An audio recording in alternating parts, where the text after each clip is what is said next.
Sejam bem-vindos aqui ao Cirurgia Infantil.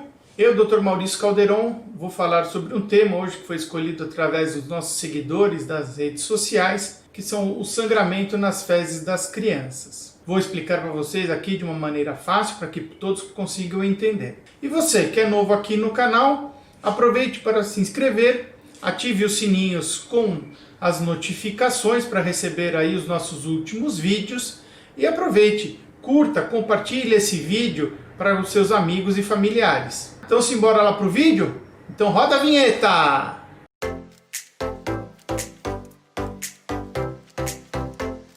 Bom pessoal, hoje eu vou fazer então, antes de começar, uma separação que a gente vai falar sobre principalmente o que a gente dá o nome técnico de hematoquesia, que é o pequeno sangramento, que pode ser o sangue líquido ou até mesmo do coágulos, através do canal anal, certo? O que é diferente da condição que a gente chama de enterorragia, né, que seria um volume maior de sangue ou de coágulos misturados até mesmo nas fezes, e a gente vai deixar isso para um outro vídeo. Primeira situação que a gente vai falar é separar por faixas etárias, tá? Fica mais fácil para vocês organizarem e depois também lembrarem em relação ao filho de vocês. Então vamos falar agora dos recém-nascidos, que são aqueles bebezinhos até 28 dias de vida. A causa mais comum que tem em relação ao sangramento misturado nas fezes dos recém-nascidos, temos o que a gente chama de APLV, ou alergia à proteína do leite de vaca. Causa uma reação inflamatória no intestino que causa aí um sangramento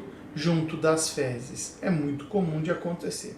A segunda situação nos recém-nascidos, que é muito comum, é a ingesta de sangue. Muitas vezes a mãe tem aí um mamilo que está lesado, né, tem uma fissura e a criança acaba deglutindo esse sangue que acaba depois saindo junto das fezes. É bem comum também isso de acontecer. Depois de 1 mês até 2 anos de idade, que a gente tem, além da alergia à proteína do leite da vaca, são as fissuras anais. Então, são pequenas lesões perto ali da região do ânus, que são muito comuns, principalmente quando você tem uma transição na alimentação. Muito frequentemente associada a essa transição do leite. Então, quando você tem uma alteração da fórmula láctea que é utilizada, na fórmula do leite, o leite em pó, que é utilizado muitas vezes para dar para as crianças, acaba ocorrendo uma situação aí de constipação, aí ficam as fezes mais endurecidas, muitas vezes maiores, mais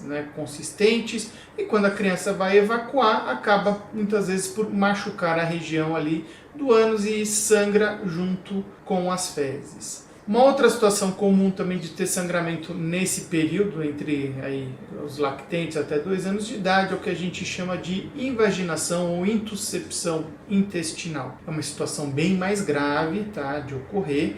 É quando o intestino ele telescopa, ele praticamente entra dentro dele mesmo, causando uma lesão vascular, machucando a parte de dentro da mucosa intestinal, da parte como se fosse a pele de dentro do intestino e ocorrendo também um sangramento. Esse sangramento muitas vezes é associado à saída de grande quantidade de muco e é caracterizado como se sendo em geleia de morango. É muito comum essa denominação. É uma situação aí mais grave que muitas vezes acaba necessitando de realizar cirurgia para o seu tratamento. Na terceira situação, entre os 2 anos e até mais ou menos uns 12 anos, podem ocorrer também os chamados pólipos retais, tá? O pólipo juvenil vai aparecer como se fosse uma bolinha querendo sair pelo ânus durante o esforço evacuatório, a força de fazer a evacuação. E muitas vezes quando cessa esse esforço, muitas vezes essa bolinha entra. Muitas vezes vocês vão perceber que essa bolinha vai e volta, né, justamente quando a criança está fazendo esse esforço. Eventualmente não consegue ser vista, mas quando o médico faz o exame através de um toque retal, muitas vezes ele é sentido. Percebe-se então que tem aí esse pólipo e muitas vezes tem necessidade de ser ressecado, tratado cirurgicamente. E aí, além dessa situação, as fissuras retais ali da região anal são muito comuns também.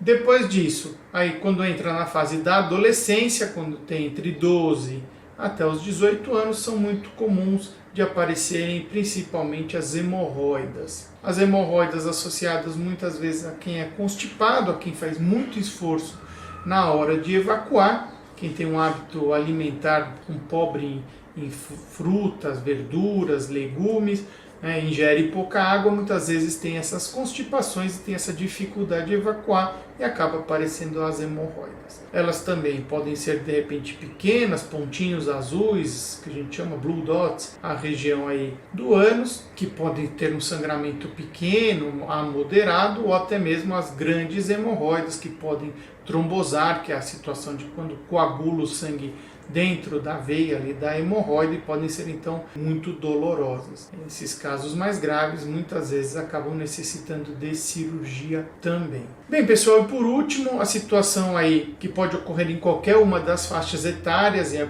também é relativamente comum, são as enterocolites infecciosas. Então são as inflamações intestinais causadas aí muitas vezes por vírus e bactérias que acabam lesando a mucosa, do intestino ali dentro e faz com que ocorra o sangramento. Muitas vezes está associado àquelas cólicas, aquelas dores abdominais intensas e fortes, pode ter febre associado, porque é um quadro de infecção também, e aí acaba evoluindo muitas vezes com diarreia, eventualmente pode ocorrer de ter náuseas, pode ter vômitos e a febre associada junto com esse sangramento. Bom, espero que vocês tenham aproveitado essas informações. Se vocês eventualmente tiverem alguma dúvida, não esqueça de colocar aqui embaixo no seu comentário, pode mandar através de mensagem de direct para a gente ir conversando e elucidando as questões e as dúvidas de vocês. Combinado, pessoal? Até a próxima então. Tchau, tchau!